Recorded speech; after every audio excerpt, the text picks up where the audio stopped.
Hi guys, welcome back to House of BLU. This video is the first in a series called Polyglot in Training, where I break down different languages that I'm learning, have learned, and different techniques and tips.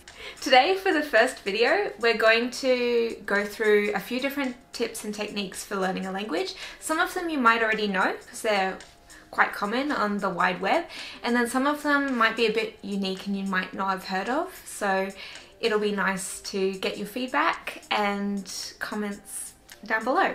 So a bit about my language experience. So I'm currently at a HSK level 5, which is a Chinese speaking proficiency test. Topic level 4, Italian and Romanian B1, and I'm currently learning basic level Japanese and French as well. Okie dokie. So one of my first tips is changing your devices into another language, which some people might know, some people might not, and it might be a bit overwhelming, but it's actually exposure to a lot of the language, so you learn it a lot faster and you pick it up a lot more. So my iPad's in Korean and my phone is in Chinese. If you're not confident in the language, make sure you write down the steps so you know how to switch it back into your native language, because I did have my phone in Chinese before I was fluent enough to change it back, and it wasn't until a couple of months after I kept on getting notifications, and it turns out my phone needed a software update, and I kept on freaking out every time I saw a long paragraph of characters and being like, I don't know what to do with it, yeet to the other side of the room. My second tip is do your research on different textbooks. There are so many different textbooks for Korean and Chinese and widely spoken languages, and you can get a lot of them off an app called Script. Script, I think, is about $13 a month, but you get access to all these different books, podcasts, documents. You can print them out, so that's what I've done. I found an old Korean textbook where it was teaching English for Korean speakers, but I thought if I could swap it around and use the Korean translations, it would work double ways, like both ways. And so at the moment, I've printed off one of the documents and it's going through different business terms and different idioms. And I've cross-referenced this with some of my Korean friends and they say that it's really helpful. So you never know what you're going to find on the internet. Learning a language can be really expensive. There are so many different apps where you have to pay for monthly subscriptions, and I have spent a lot of money, and I would say 80% of the apps are not worth the money. Apps that would be worth the money are apps like Drops and Fluent U. Fluent U is really expensive, you have to pay annually, but that's been one of my Christmas presents for this year, and it's just so much better because you've got all these different videos in your target language, different documents, once again podcasts, and then you can actually record yourself speaking and have a native person check your pronunciation and give you tips and feedback as well. So you definitely, if you're going to learn a language, you definitely have to invest a bit of money and a lot of time. Practice every day. If you go a couple of weeks without practicing your target language, you will slip. It's something, even if you do 10 minutes a day, it's something that has to be a daily routine and experience for you.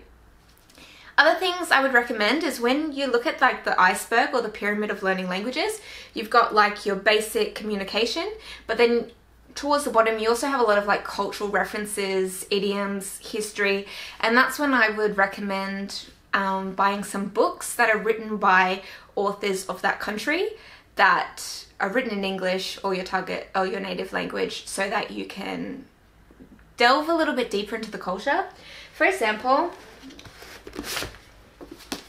This Burns My Heart by Samuel Park. So it's a really sad story because I love really sad narratives, but it's based on a true story of his mum who grew up just after the war. So there's a lot of cultural references, and then shows the progression of how quickly Korea went from ruins to big metropolitan cities, different fashion changes, cultural changes, pop culture, music, all of that. It's all in this book, and it's all written in English so I can understand, but I also understand like a cultural base, which is really important when you're learning a language, because when you actually end up going to that country and speaking, you don't want to miss any of like the references or meanings, or you want to have like a depth, like a deep understanding of the country where you're learning that language from. The other thing is dictionaries. Dictionaries are really important, but finding the right dictionary as well. So there's picture dictionaries, and then there's dictionaries that are set out like a Cambridge English dictionary. So my Chinese dictionaries I bought as a set, but they're from, I think, the 50s or the 40s. It's a really old book, but the characters are written with example sentences as well, and pinyin, which is what I respond to. So I saw this dictionary and I was just like, I don't need another Chinese dictionary. This one is it for me. The other thing is finding books for pleasure as well in your target language. So in Chinese, I am a child and I have all these different Chinese Disney books that I got when I was living in China, and they've got like pictures, but also the English passages and the Chinese passages. So once again, exposing yourself to the language. My Korean books are kind of different. So we've got, you know, childhood, and then we've got 죽고 싶지만 떡볶이는 먹고 싶어. I want to die, but I want to eat 떡볶이. So philosophical Korean books. And I'm about halfway through translating this one. So my mom's a psychologist, and this is between the author and her psychologist, so I thought it'd be interesting for my mom to read. So I've been typing out the Korean and then translating it, which is taking me a year to get through half of it. But buying books in your target language is like one of the greatest tips I could give. And then the last one are language Bibles. So that's what I call them anyway. This one's my favorite. This one's my Korean one. It's full of like pretty stickers and but I saw something on Tumblr that was just like, when you buy it like a workbook, you're often copying out the same sentence, and it wastes a lot of paper. So if you just have one book where you have one of every sentence, one of every word, one of every grammatical point, then you just have one book that's a reference point that you can go to and think, okay, well, this is all about food, and this is all about opinions, and this is all about sentence patterns. So I think that would probably be my greatest tip.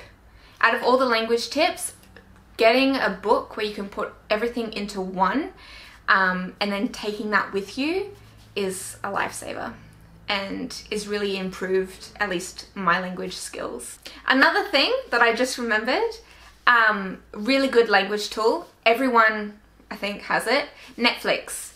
With Netflix you can change the audio and the subtitles. So and it's interesting because I've watched Kung Fu Panda now in 5 different languages. And when I was watching it in the Chinese version, one, it's the most beautiful version in my opinion. But when I put on the Chinese subtitles as well, they were different.